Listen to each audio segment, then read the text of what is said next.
एक तरफ तो बेटी बचाओ और बेटी पढ़ाओ के नारे, और दूसरी तरफ आपने देखा कि किस तरह से पिछले दिनों लड़कियां जो है कॉलेज के अंदर, जी हाँ, मेडिकल कॉलेज के अंदर रोती हुई नजर आई थी। जिसके बाद हमने पूरी खबर आपको दिखाई थी कि हरियाणा सरकार के द्वारा 11 मेंबर्स की कमेटी बनाई गई थी जो निरीक्षण कर रही थी अलग अलग शिक्षण संस्थानों का। उनमें से ये आपने देखा कि 4 विधायक जो है वहां पर मौके पर मौजूद हुए थे, और उसके बाद की जो भी प्रक्रियाएं हैं वो जरूर हम जानने का प्रयास करेंगे, क्योंकि ज्यादातर कंडीशंस के अंदर ये देखा गया है कि दबाव बनाने का प्रयास किया जाता है बेटियों पर। नमस्कार, मैं सोनम, वोट्स न्यूज पर ये एक्सक्लूसिव तस्वीरें आपको हरियाणा के करनाल से दिखा रही हूँ। और आज हमारे साथ जो है असंध के विधायक शमशेर सिंह गोगी जी हमारे साथ जुड़ने वाले हैं, जिनसे हम बातचीत करेंगे और जानेंगे कि नेक्स्ट जो रोल होने वाला है, नेक्स्ट जो प्रतिक्रिया होने वाली है वो क्या कुछ होने वाली है। सर, एक तरफ ये देखा गया है कि बेटियों के ऊपर जो है ज्यादा प्रेशर भी है, और क्या कुछ कंडीशन रहने वाली है, क्योंकि 3 हफ्तों की छुट्टी देना कोई हल नहीं है, ऐसा पेरेंट्स का भी सवाल है और बच्चों का भी।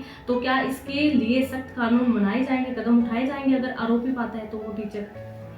देखो, ऐसे है ना, जो 3 हफ्ते की छुट्टी पे भेजा गया है जी। वो सिर्फ इसलिए भेजा गया है जी।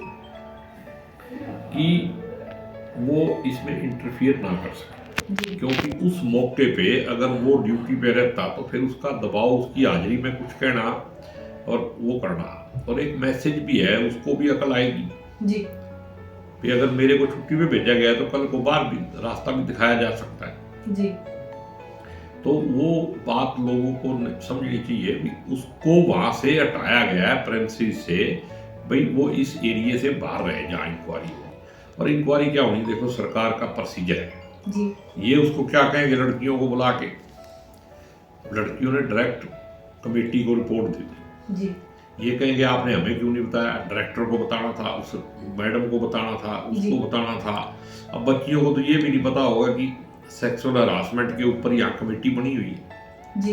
तो वो अपने टीचर से डरती हुई, पता नहीं कैसे उन्होंने हिम्मत जुटाई, उनकी दाद देने की बजाय सब लोग उसको दबाने में लगेंगे। ये हमें भी पता है, हमारा भी एक्सपीरियंस है जिंदगी। लेकिन ये बात तय है कि ये मामला अगर सच्चाई है तो ये दब नहीं सकता, इसमें इंसाफ होगा ही होगा। क्योंकि ये रिपोर्ट तो हमारे पास आ गई, और हम फिर अगर हमारे को ऐसी गड़बड़ लगी तो जो कमेटी इसको जांच कर रही है उस कमेटी को ही हम तलब कर लेंगे। जी। कमेटी के द्वारा जो है लड़कियों को आज बुलाया गया, उस टीचर को भी बुलाया गया है, और कहीं ना कहीं ये प्रेशर जरूर किया जा रहा है उनके ऊपर कि आपने हमें क्यों शिकायत नहीं दी, उनको डायरेक्ट क्यों बता दिया, या इस तरह की बातें। क्या लगता है आपको कि इस तरह की बातें दबाने का प्रयास करेंगे उन बच्चियों को? देखो, अब मेरे को नहीं पता अभी क्या हुआ है क्या नहीं हुआ है जी। लेकिन मेरे को एक सिस्टम का पता है ना, मैं तो उसके हिसाब से कह रहा हूँ कि ऐसा हो सकता है। जी। और ये करेंगे अफसर, क्योंकि ईगो प्रॉब्लम बहुत है ना। हाँ जी। और दूसरी जो लेडीज वहां है, मैंने उनको कहा, मेरा डॉक्टर सेठी थी शायद जी। मैंने कहा बहन जी, आप यहाँ हो और इस तरह की घटनाएं हो रही हैं जी। तो मेरा सबसे बड़ी जिम्मेदारी आपकी ही बनती है। जी। तो वो मान भी रही थी, लेकिन फिर भी उनको नौकरी करनी है तो वो पक्ष पे रहेंगे। और जहाँ तक आपने कहा कि बेटी पढ़ाओ बेटी बचाओ, ये तो बीजेपी का झूठा नारा है जी। इनका इस बात में विश्वास नहीं, अगले का लोकतंत्र में विश्वास नहीं है, पूरी आरएसएस में एक लेडी नहीं है जी। ये तो इन्होंने दुनिया को दिखाने के लिए लेडी या बीजेपी में ले रखी है भी, लोग ये ना सोचे। वरना तो इन्होंने किसी तरीके से भी ये बर्दाश्त ही नहीं करते कि हमारे से कोई सवाल पूछे। सवाल का जवाब देना हमारे प्रधानमंत्री जी ने रिकॉर्ड कायम कर दिया भी, 8-8.5 साल हो गए किसी प्रेस वाले को आज तक कोई किसी सवाल का जवाब नहीं देते, बात करना भी पसंद नहीं करते, क्योंकि लोकतंत्र में विश्वास नहीं है। इनकी सोच जो है वो तानाशाही वाली है, और उसका सारा का सारा चिट्ठा थोड़े दिनों में बाहर आने वाला है। जब तक सत्ता में है कब तक दबा के रखेंगे, थोड़े दिनों में सत्ता से बाहर हो जाएंगे ना, फिर आप देखना कैसे बड़े बड़े हिंदुस्तान के लोग कैसे बड़े बड़े आज शुरू होंगे भाई इतनी बड़ी गलती हमने क्यों की। तो कहीं ना कहीं जो ये नारा दिया गया है कि बेटी बचाओ बेटी पढ़ाओ, क्या ये बेटियों के लिए फंदा बनने वाला है? क्योंकि इसी तरह से देखा गया है कि बीजेपी सरकार जब से आई है, जब से कहीं ना कुछ ऐसी कंडीशन क्रिएट हो जाती है लड़कियों के लिए या फिर निम्न वर्ग के लिए कि वो परेशानी होते हुए नजर आ रहे हैं। नहीं, आप देखो ना, एक तरफ वो कोच हरियाणा में मंत्री को लेकर रो रही है जी। पूरे देश के अंदर कुश्ती संघ के अध्यक्ष को लेके जो महिला मतलब लड़कियां जी इस देश का मान सम्मान बढ़ाया, जिन्होंने तिरंगा फहराया विदेशों में जाके जी और मेडल लेके आई, जिनकी वाहवाही की जा रही थी, अब उनके आरोपों को ये सोच के खारिज किया जा रहा है कि ये तो ना कोई और बात होगी, इसके पीछे राजनीति होगी। अरे एक आदमी है जिसके बारे में एक क्रिमिनल रिकॉर्ड है, सारी सरकार भी जानती है, सब लोग जानते हैं जी कि वो वहाँ का डॉन है, गोंडा का। जी और ऐसे बंदे को आपने 11 साल से बिठा रखा है, तो बीजेपी का कोई ना कोई राज उसके पास है। तो ये डर रहे हैं, अगला कह भी रहा है अगर मैं बोल पड़ा तो सुनामी आ जाएगी, जी तो वो धमकी भी दे रहा है। तो मेरे को नहीं लगता कि लड़कियों की फेवर में या कुछ या इंसाफ होगा। नहीं तो इतने दिनों में सरकार तो देखो ऐसी है, यहाँ कोई मरे कोई जिए, प्रधानमंत्री जी तो बोलेंगे नहीं, जी वो फिर बाद में बोलेंगे। अब जैसे राष्ट्रीय कार्यकारिणी में कह रहे हैं कि दूसरे समुदाय के लोगों को भी गले लगाओ। जी 8-9 साल से तो डरा रहे हो उनको, उनका जीना आराम कर रखा है, ठीक है, और फिर कह देते हो भाई ये गलत है, ऐसा नहीं करना चाहिए। प्रधानमंत्री जी अपने आप को अच्छा बना लेते हैं, बाकी सारी पार्टी खराब, अपनी इवेंट मैनेजमेंट में लगे रहते हैं, सत्ता के अलावा कोई चीज दिखाई नहीं देती है, बाकी सारे काम खोखले हैं। देश जाए पहाड़ में, संविधान जाए पहाड़ में।